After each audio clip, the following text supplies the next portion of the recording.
Hi guys, आप देख रहे हैं फ्लाइंग करियर पॉइंट। दोस्तों, आप सभी का हमारे चैनल पे बहुत बहुत स्वागत है। दोस्तों, आज हम लोग करंट अफेयर्स के विषय में पढ़ेंगे। अब यूपीपीसी 2022 के एग्ज़ाम में एक हफ्ते का टाइम और रह गया है, तो एक हफ्ते में आप लोग ज़्यादा से ज़्यादा करंट अफेयर्स के कुछ प्रकाशित हुई हैं अभी 2021-22 के दरमियान में, उनको जो है पढ़ने की कोशिश करिए। तो यहाँ से क्वेश्चन बहुत से आते हैं और बाकी यूपी स्पेशल के विषय में भी आप लोग पढ़ करके ज़रूर जाइएगा। इससे आपके क्वेश्चन काफ़ी इंक्रीज़ होंगे और साथ ही साथ जनरल स्टडी का प्रीवियस ईयर का क्वेश्चन पेपर और सीसैट का प्रीवियस ईयर का क्वेश्चन पेपर आप लोग जो है सॉल्व करने की ज़्यादा से ज़्यादा कोशिश करिए। यहाँ से क्वेश्चन बहुत आते हैं। इसके अलावा ज्योग्राफी में आप लोग जो नदियाँ हैं, नदियों के विषय में जो है आप लोग ज़रूर पढ़ लीजिएगा। बाकी कौन सा खनिज पदार्थ किस राज्य में ज़्यादा उत्पादित होता है या किस राज्य में उत्पादित होता है, इसके विषय में आप लोग ज़्यादा से ज़्यादा पढ़ने की कोशिश करिएगा। तो चलिए आइए हम लोग सबसे पहले करंट अफेयर्स पे एक नज़र डालते हैं, उसके बाद आगे की रणनीति पे अलग से बात करेंगे। चलिए आइए शुरू करते हैं। सबसे पहला टॉपिक जो यहाँ पर है वो है मतदाता पहचान पत्र को आधार से जोड़ने का। तो इसके विषय में जो है हम लोग पढ़ेंगे। तो इसमें जो है ये चर्चा में क्यों है, इसके विषय में सबसे पहले जानेंगे। 21 दिसंबर को निर्वाचन विधि संशोधन विधेयक 2021 राज्यसभा में पारित किया गया है। निर्वाचक नामावली डेटा, इलेक्टोरल रोल डाटा और मतदाता पहचान पत्र वोटर आईडी को आधार से जोड़ने का ये एक काम चल रहा है। इसमें प्रयास किया जा रहा है कि जो वोटर आईडी है, इलेक्टोरल रोल डाटा है, इसको आधार से जोड़ दिया जाए, ताकि इसमें जो है जो लोग डबल वोटर आईडी बनवाए बैठे होते हैं उस पर रोक लगाई जा सके। इसमें कुछ प्रमुख प्रावधान किए गए हैं। यह लोक प्रतिनिधित्व अधिनियम 1950 की धारा 23 में संशोधन का प्रावधान करता है, ताकि निर्वाचक नामावली डेटा को आधार परितंत्र से संबद्ध किया जा सके। ये विधेयक मतदाता सूची के डुप्लीकेशन यानी एक से अधिक बार नामांकन की समाप्ति सुनिश्चित करने का प्रयास करता है। इसका उद्देश्य विभिन्न स्थानों पर एक ही व्यक्ति के एकाधिक नामांकन से को रोकना है। यानी एक से अधिक वोटर आईडी बनवाए बैठे होते हैं, अपने होम डिस्ट्रिक्ट में भी जो है उनका वोटर आईडी है और दूसरे ज़िले में जहां वो प्रेजेंट टाइम में रह रहे हैं वहां भी नामांकन करा रखा है। तो दो जगह की नामांकन, दो जगह की वोटर आईडी को जो है बनवाने के प्रयास को रोकना है। इसके अलावा पंजीकरण के लिए सेवा मतदाताओं की पत्नियां शब्दावली के स्थान पर जीवन साथी यानी कि वाइफ्स ऑफ सर्विस वोटर्स की जगह स्पाउस शब्द का प्रयोग किया जाएगा। अब विधेयक में वोटिंग रोल को अपडेट करने के लिए पूर्व की एक तिथि 1 जनवरी के बजाय 4 क्वालिफाइंग तिथियों यानी कि जनवरी में, फिर अप्रैल में, फिर जुलाई में, फिर अक्टूबर का माह का पहला दिन का प्रस्ताव है, जिस दिन 18 वर्ष पूरा करने वाले व्यक्ति को इसमें शामिल किया जा सकता है। यानी ये जो है साल के ये 4 महीनों के नाम दे रखे हैं। इसके बीच में अगर किसी की 18 वर्ष की आयु पूरी होती है तो सबसे पहले जनवरी में जा कर के वो अपना नाम दर्ज करा सकता है। जनवरी के बाद अगर जो है जनवरी तक जो है अगर उसने उसकी आयु पूरी नहीं हुई थी तो फिर वो अगले अप्रैल तक का इंतज़ार करके अप्रैल में, उसके बाद जुलाई में, उसके बाद अक्टूबर में जा कर के अपना नाम इलेक्टोरल रोल में अपना नाम दर्ज करा सकता है। इसके बाद नागरिकता के विषय में आ जाते हैं। नागरिकता का जो है विषय ये चर्चा में क्यों है, तो नवंबर में केंद्रीय गृह मंत्रालय ने संसद को जानकारी दी है कि भारत की नागरिकता त्यागने के इच्छुक भारतीयों के लिए प्रक्रिया को और अधिक सरल बना दिया गया है। केंद्रीय गृह मंत्रालय ने संसद को जानकारी दी है कि अब जो भारत की नागरिकता त्यागना चाहते हैं, छोड़ देना चाहते हैं, उनके लिए प्रक्रिया को और सरल कर दिया गया है। इससे पूर्व केंद्र सरकार ने 5 राज्यों के अधिकारियों को मौजूदा नियमों के तहत नागरिकता आवेदनों से संबंधित शक्तियां प्रदान करते हुए एक अधिसूचना जारी की थी। प्रमुख बिंदु इसमें है कि नागरिकता त्यागने संबंधी इस नई प्रक्रिया के तहत आवेदकों को ऑनलाइन दस्तावेज अपलोड करने की सुविधा दी जाएगी और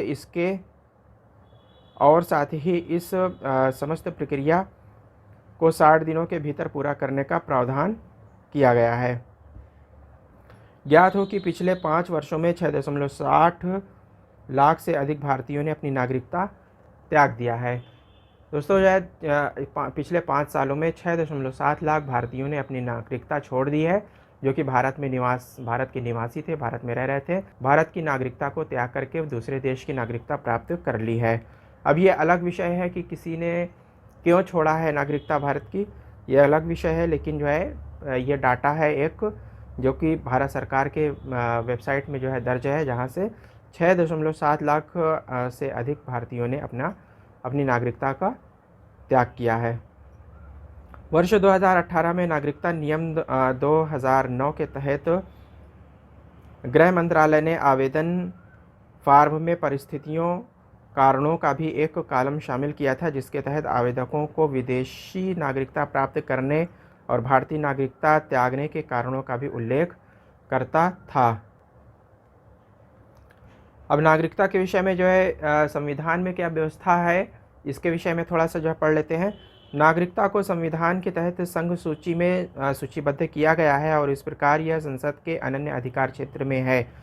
नागरिकता के विषय में कोई भी कानून बनाने का अनन्य अधिकार सिर्फ केंद्र के पास है, केंद्र सरकार के पास में है। इसके विषय में राज्य अपना कानून नहीं बना सकती है नागरिकता के संबंध में। इसके बाद नागरिकता संविधान नागरिकता पद को परिभाषित नहीं करता है। नागरिकता शब्द को नहीं परिभाषित किया गया है कि नागरिकता की परिभाषा क्या होगी, लेकिन नागरिकता के लिए पात्र व्यक्तियों की विभिन्न श्रेणियों का विवरण भाग 2 और अनुच्छेद 5 से 11 में दिया गया है। यानी कि नागरिकता संविधान में नागरिकता शब्द को परिभाषित नहीं किया गया है, लेकिन इसका प्रावधान संविधान के भाग 2 और अनुच्छेद 5 से लेकर के 11 तक में इसके विषय में डिटेल में बताया गया है। संविधान जो कि 26 जनवरी 1950 को अस्तित्व में आया के अन्य प्रावधान के विपरीत इन अनुच्छेदों को संविधान को अपनाते हुए 26 नवंबर 1949 को ही लागू कर दिया गया था। इसके बाद है मसौदा क्षेत्रीय योजना 2041। ये चर्चा में क्यों है? अक्टूबर में राष्ट्रीय राजधानी योजना बोर्ड NCRPB ने मसौदा क्षेत्रीय योजना 2041 ड्राफ्ट रीजनल प्लान 2041 को 2041 को ड्राफ्ट रीजनल प्लान 2041 को मंजूरी दी है, जिसके अनुसार राष्ट्रीय राजधानी क्षेत्र NCR के विस्तार में कमी की संभावना है। ये चर्चा में है क्योंकि इसके जो राष्ट्रीय राजधानी क्षेत्र है NCR है, इसके जो है जो इसका पूरा क्षेत्र है, इसके क्षेत्र में के विस्तार में कमी की जाएगी। इसके प्रमुख बिंदु क्या हैं कि नई सीमा क्षेत्र का भौगोलिक आकार राजघाट दिल्ली से 100 किलोमीटर दूर 100 किलोमीटर तक के दायरे का एक सन्निहित गोलाकार क्षेत्र होगा। 100 किलोमीटर के दायरे के क्षेत्र को कोर एरिया के रूप में विकसित किया जा सकता है। अब इसमें कुछ और भी पॉइंट हैं। 100 किलोमीटर की सीमा के बाहर के क्षेत्र और मौजूदा NCR सीमा तक सभी अधिसूचित शहरों कस्बों के साथ साथ एक्सप्रेस वे, राष्ट्रीय राजमार्ग, राज्य राजमार्ग, क्षेत्रीय रैपिड ट्रांजिट सिस्टम को जोड़ने के लिए दोनों ओर 1 किलोमीटर का कॉरिडोर शामिल किया जाएगा। प्राकृतिक संरक्षण क्षेत्र के नाम में बदलाव। प्राकृतिक संरक्षण क्षेत्र का नाम जैसा कि क्षेत्रीय योजना 2021 में शुरू किया गया था को आगामी क्षेत्रीय योजना 2041 में प्राकृतिक क्षेत्र में कर दिया जाएगा। इसके बाद अगला पॉइंट है सशक्त राज्य। राज्य को यह तय करने का अधिकार होगा कि NCR सीमा के भीतर आंशिक रूप से आने वाली तहसीलें उसमें रहेंगी या नहीं रहेंगी। यानी कि जो राज्य होंगे NCR में, ऐसे वो राज्य जिनकी सीमा या कुछ तहसीलें या उनका कुछ भाग NCR के क्षेत्र में आ रहा है, तो इन राज्यों को सशक्त यानी कि शक्ति प्रदान की गई है कि वो इन राज्यों की सीमा में रहें या ना रहें। उनको जो है शक्ति होगी कि NCR के दायरे में वो रहना चाहती हैं कि नहीं रहना चाहती हैं। इनको पावर होगी कि ये खुद अपने राज्य के विषय में डिसीज़न ले सकते हैं। इसके बाद गंदी बस्ती मुक्त NCR। मसौदा क्षेत्रीय योजना 2041 DRP 2041 भविष्य के झुग्गी झोपड़ी मुक्त राष्ट्रीय राजधानी क्षेत्र के लिए एक एयर एम्बुलेंस सुविधा और हेली टैक्सी, सड़क, रेल और व अंतर्देशीय जलमार्ग के माध्यम से उच्च गति कनेक्टिविटी का मार्ग प्रशस्त करेगी। यानी कि राष्ट्रीय राजधानी क्षेत्र जो एनसीआर का एरिया होगा, वहाँ से झुग्गी झोपड़ियों को हटा दिया जाएगा और जो मलिन बस्तियाँ हैं इनको बिल्कुल एनसीआर के बाहर कर दिया जाएगा या ख़त्म कर दिया जाएगा। और यहाँ जो एयर एम्बुलेंस सुविधा जो है दी जाएगी, हेली टैक्सी की सुविधा होगी, सड़क व रेल मार्ग जो है अच्छा बनाया जाएगा और अंतर्देशीय जलमार्ग को भी जो है डेवलप किया जाएगा ताकि जो है उच्च गति कनेक्टिविटी प्रदान की जा सके। यानी कि जो है बहुत तेज़ी से जो आवागमन के साधन हो वो काफ़ी तेज़ वाले हों, फास्ट हो। और इसमें कहा गया है कि बेहतर रेल संपर्क, इस योजना में एनसीआर की निकटतम सीमा से दिल्ली तक 30 मिनट के मास ट्रांजिट रेल सिस्टम एमटीआरएस की व्यवहार्यता का विस्तार करने का प्रस्ताव है। यानी कि एनसीआर की सीमा से लेकर के दिल्ली के अंदर तक पहुंचने का जो सिस्टम डेवलप किया जाएगा उसमें रहेगा कि 30 मिनट के अंदर वो एनसीआर की सीमा से दिल्ली तक पहुंचा जा सके। राष्ट्रीय राजधानी क्षेत्र एनसीआर, इसके विषय में जान लेते हैं कि एनसीआर क्या है। राष्ट्रीय राजधानी क्षेत्र एनसीआर यानी कि national capital region planning board NCRPB की स्थापना 1985 में एनसीआर के संतुलित विकास को बढ़ावा देने और व्यवस्थित विकास से बचने के लिए की गई थी।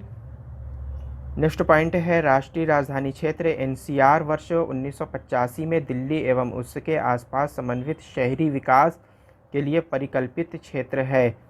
वर्तमान में एनसीआर में उत्तर प्रदेश, हरियाणा, राजस्थान के 24 जिले तथा संपूर्ण दिल्ली क्षेत्र शामिल है जो कि 55,083 वर्ग किलोमीटर के क्षेत्र में फैला हुआ है। संविधान 69वां संशोधन अधिनियम 1991 के तहत राजधानी दिल्ली व कुछ आसपास के इलाकों को मिलाकर एनसीआर जोन बनाया गया था। इसके बाद क्रीमी लेयर जो है बहुत ही चर्चा में है। क्रीमी लेयर के विषय में बात कर लेते हैं। उच्चतम न्यायालय के अनुसार पिछड़े वर्ग में क्रीमी लेयर के निर्धारण हेतु आर्थिक मानदंड ही एकमात्र आधार नहीं है। इसका प्रमुख बिंदु है कि उच्चतम न्यायालय उस याचिका पर सुनवाई कर रहा था जिसमें हरियाणा सरकार द्वारा क्रीमी लेयर के लिए मानदंड तय करते हुए पिछड़े वर्गों को पूरी तरह से आर्थिक आधार पर उपवर्गीकृत करने वाली 2 अधिसूचनाओं को चुनौती दी गई थी। यह अधिसूचना हरियाणा पिछड़े वर्ग सेवाओं एवं शैक्षणिक संस्थाओं में दाखिले में आरक्षण अधिनियम 2016 के तहत जारी की गई थी। इसमें निम्नलिखित प्रावधान किए गए हैं, जिसमें कहा गया है कि 6 लाख वार्षिक से अधिक आय वालों को नवोन्नत वर्ग यानी कि क्रीमी लेयर के अंतर्गत माना जाएगा। हालांकि मूल रूप से वर्ष 2016 के इस अधिनियम में स्पष्ट रूप से वर्णित है कि सरकार अधिसूचना द्वारा सामाजिक, आर्थिक तथा ऐसे अन्य घटकों जो कि उचित समझे पर विचार करने के बाद क्रीमी लेयर के रूप में पिछड़े वर्गों से संबंधित व्यक्तियों को निकालने के लिए मानदंड व पहचान निर्दिष्ट करेगी। इसके बाद भुलाए जाने के अधिकार के विषय में है कि चर्चा में क्यों है। तो हाल ही में एक अभिनेत्री द्वारा दिल्ली उच्च न्यायालय में एक याचिका दायर की गई। इसमें उसकी सहमति के बिना ऑनलाइन प्लेटफॉर्म पर अपलोड किए गए वीडियो को हटाने का अनुरोध किया गया था। इसके प्रमुख बिंदु है न्यायालय ने माना है कि महिला की निजता के अधिकार की रक्षा की जानी चाहिए, जबकि वहीं दूसरी ओर ऑनलाइन प्लेटफॉर्म ने अपने प्रकाशित करने का अधिकार का तर्क दिया है। न्यायालय ने स्पष्ट किया है कि निजता का अधिकार में भुलाए जाने का अधिकार यानी कि राइट टू बी फॉरगॉटन और अकेले रहने का अधिकार भी शामिल है। निजता के अधिकार के बारे में पुट्टास्वामी बनाम भारत संघ वर्ष 2017 निजता के अधिकार को सर्वोच्च न्यायालय द्वारा मौलिक अधिकार घोषित किया गया है। निजता का अधिकार संविधान के अनुच्छेद 21 के तहत जीवन का अधिकार एवं व्यक्तिगत स्वतंत्रता के आंतरिक हिस्से के रूप में और संविधान के भाग 3 द्वारा गारंटीकृत स्वतंत्रता के हिस्से में के रूप में संरक्षित है। फिर इसके बाद है उदारीकृत ड्रोन नियमावली 2021 चर्चा में क्यों है। अगस्त में नागर विमानन मंत्रालय ने उदारीकृत ड्रोन नियमावली 2021 लिबरलाइज्ड ड्रोन रूल्स 2021 को अधिसूचित किया है। इसके प्रमुख बिंदु क्या है? नागर विमानन मंत्रालय ने मार्च 2021 में मानव रहित विमान प्रणाली यानी कि यूएसए नियमावली 2021 प्रकाशित की थी, जिसमें शिक्षाविदों, स्टार्टअप्स एंड यूजर्स और अन्य हितधारकों ने स्वाभाविक रूप से प्रतिबंधात्मक माना था, क्योंकि इसमें अधिक कागजी कार्रवाई की ज़रूरत थी और ड्रोन के प्रत्येक उड़ान के लिए कई अनुमति लेने की ज़रूरत के साथ साथ बहुत कम free to fly green zone उपलब्ध थे। अतः प्राप्त फीडबैक के आधार पर भारत सरकार ने यूएसए नियमावली 2021 को रद्द करने और उसकी जगह उदारीकृत ड्रोन नियमावली 2021 लागू करने का निर्णय लिया है। इसके बाद है विदेशी विषयक अधिकरण। विदेशी विषय के विषय में जो अधिकरण होते हैं, जो न्यायालय की तरह कार्य करते हैं, जो कि अर्ध न्यायिक संस्था कहलाती हैं।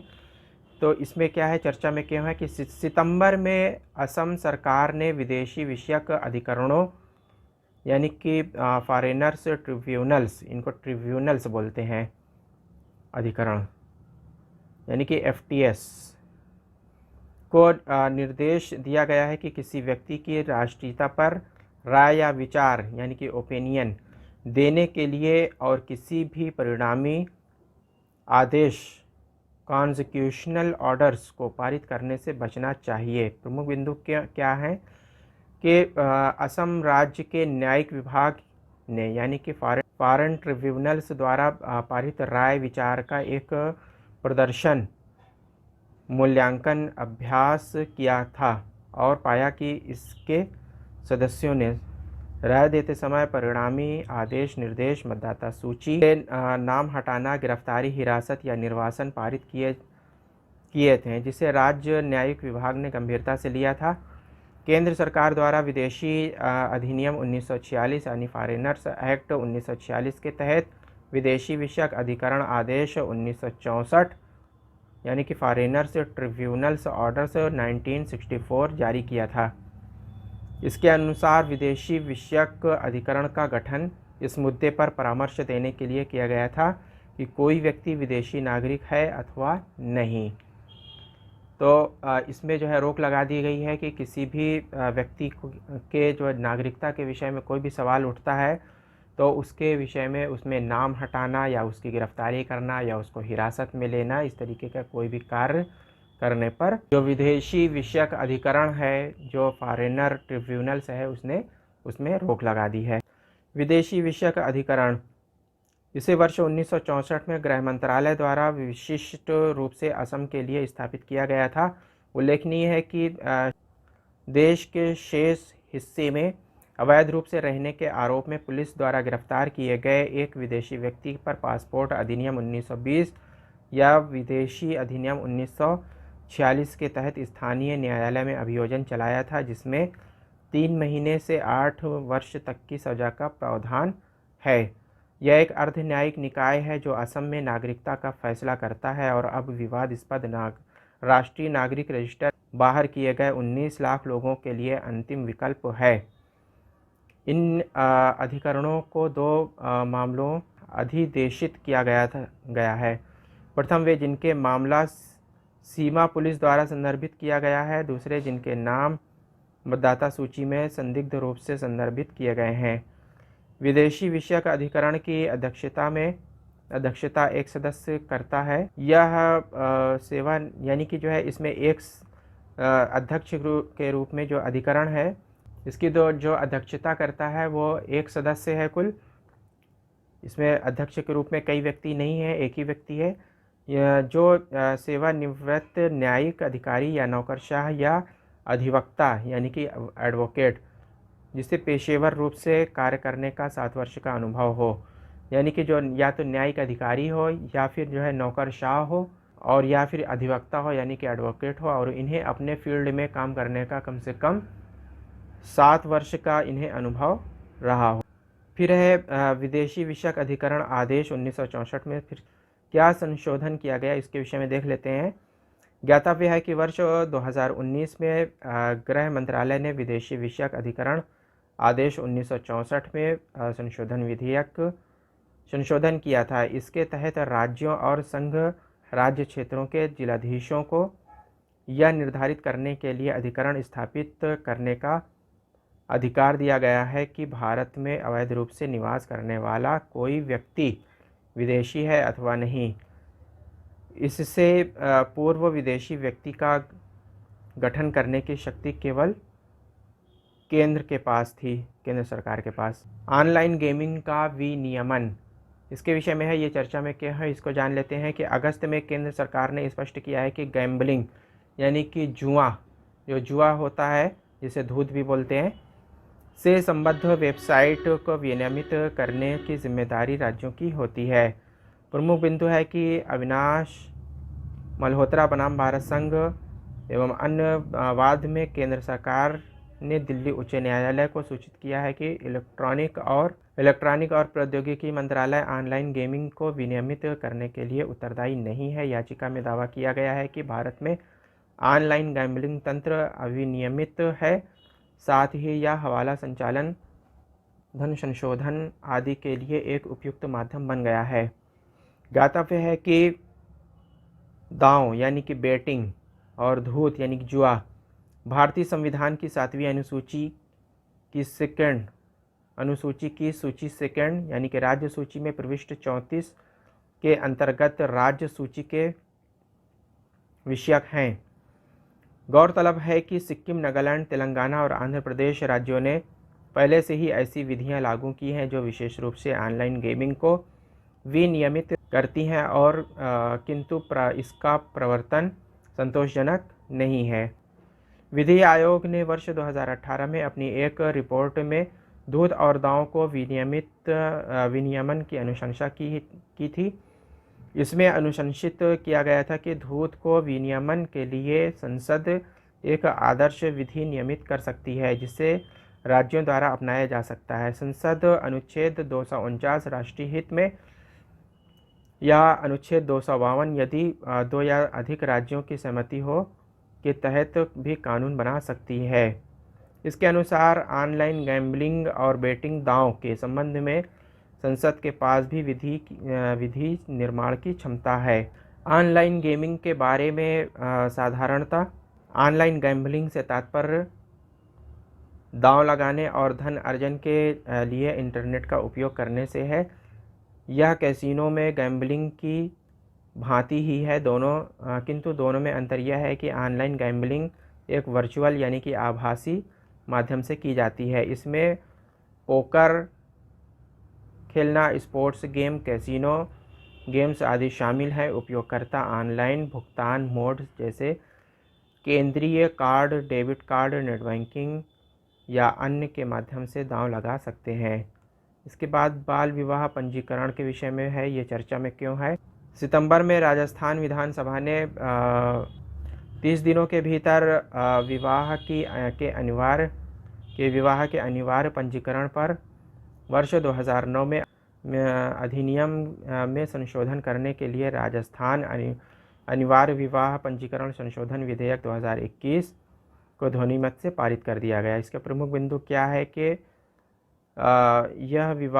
यह विधेयक बाल विवाह सहित सभी विवाहों के अनिवार्य पंजीकरण का प्रावधान करता है। इससे पूर्व उच्चतम न्यायालय ने सीमा बनाम अश्विनी कुमार वाद में 2006 में निर्देश दिया था कि सभी प्रकार के विवाहों का पंजीकरण अनिवार्य किया जाना चाहिए। विधेयक की प्रमुख विशेषताएं हैं कि दोनों पक्ष ऐसे विवाह के पंजीकरण के लिए उस स्थान के विवाह पंजीकरण अधिकारी के समक्ष आवेदन कर सकते हैं जहां वे पिछले 30 दिनों से अधिक समय से रह रहे हैं। दूल्हे और दुल्हन के बीच विवाह उन्होंने क्रमशः 21 वर्ष और 18 वर्ष की आयु पूरी नहीं की है को विवाह के 30 दिनों के भीतर माता पिता या अभिभावकों द्वारा पंजीकृत कराया जा सकता है।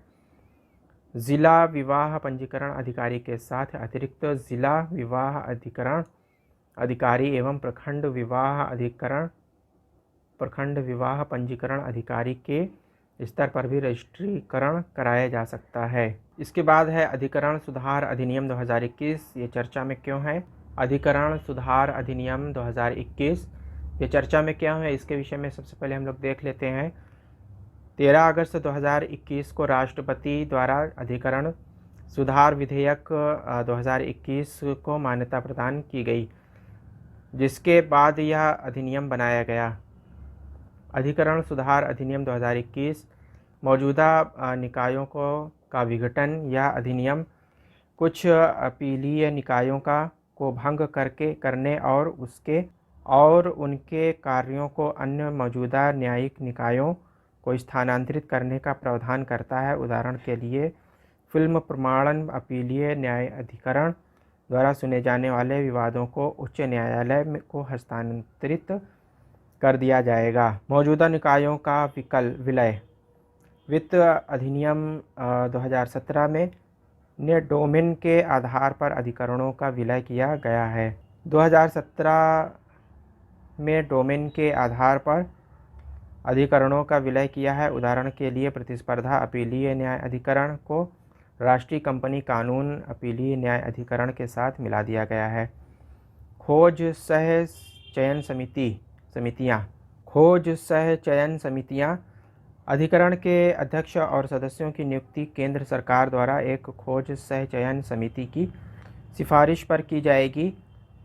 इस समिति में शामिल होंगे अध्यक्ष के रूप में मुख्य न्यायाधीश या उनके द्वारा नामित सर्वोच्च न्यायालय के न्यायाधीश निर्णायक मत के साथ। दूसरा है केंद्र सरकार द्वारा नामित 2 सचिव। नेक्स्ट है वर्तमान या निवर्तमान अध्यक्ष या उच्चतम न्यायालय के सेवानिवृत्त न्यायाधीश या उच्चतम न्यायालय के सेवानिवृत्त मुख्य न्यायाधीश। मंत्रालय का सचिव जिसके अधीन न्याय अधिकरण का गठन किया गया है मतदान अधिकार के बिना। फिर अगला है राज्य प्रशासनिक न्याय अधिकरण। इसमें अलग खोज सह चयन समितियां शामिल होंगी, जिसकी अध्यक्षता संबंधित राज्य के उच्च न्यायालय के मुख्य न्यायाधीश के साथ अध्यक्ष द्वारा की जाएगी। इसमें पात्रता और कार्यकाल है।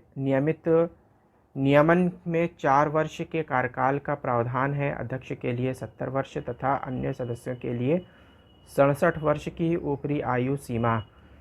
इसके अलावा इसके तहत अध्यक्ष या सदस्य की नियुक्ति के लिए 50 वर्ष को न्यूनतम आयु आवश्यकता के अनुरूप में निर्दिष्ट किया गया है। अधिकरण के सदस्यों को हटाना। अधिनियम के अनुसार केंद्र सरकार खोज सह चयन समिति की अध्यक्ष की सिफारिश पर किसी भी अध्यक्ष की या सदस्य को पद से हटाया जा सकता है। अधिकरण क्या है इसके विषय में थोड़ा डिटेल में देख लेते हैं कि यह एक अर्ध न्यायिक निकाय यानी कि क्वासी जुडिशियल इंस्टीट्यूट है, जिसे प्रशासनिक या कर संबंधी विवादों को हल करने के लिए स्थापित किया जाता है। यह विवादों के अधीन निर्णय संघर्षरत पक्षों के बीच अधिकारों के निर्धारण, प्रशासनिक निर्णयन, किसी विद्यमान प्रशासनिक निर्णय की समीक्षा जैसे विभिन्न कार्यों का निष्पादन करता है। इसका उद्देश्य न्यायपालिका के कार्यभार को कम करना तथा तकनीकी मामलों के लिए विषय विशेषज्ञता सुनिश्चित करना हो सकता है। संवैधानिक प्रावधान। अधिकरण संबंधी प्रावधान भारत के मूल संविधान में नहीं थे। इन्हें भारतीय संविधान में 42वें संशोधन अधिनियम 1976 द्वारा शामिल किया गया था। अनुच्छेद 323A यह अनुच्छेद प्रशासनिक अधिकरण यानी कि एडमिनिस्ट्रेटिव ट्रिब्यूनल से संबंधित है। अनुच्छेद 323B यह अन्य मामलों के लिए अधिकरणों से संबंधित है। तो गाइज़ ये जो है कुछ मुख्य करंट अफेयर्स के कुछ टॉपिक रहे हैं जिनको लेकर के आए थे, जो कि 2022 के लिए जो है इम्पोर्टेंट हो सकते हैं।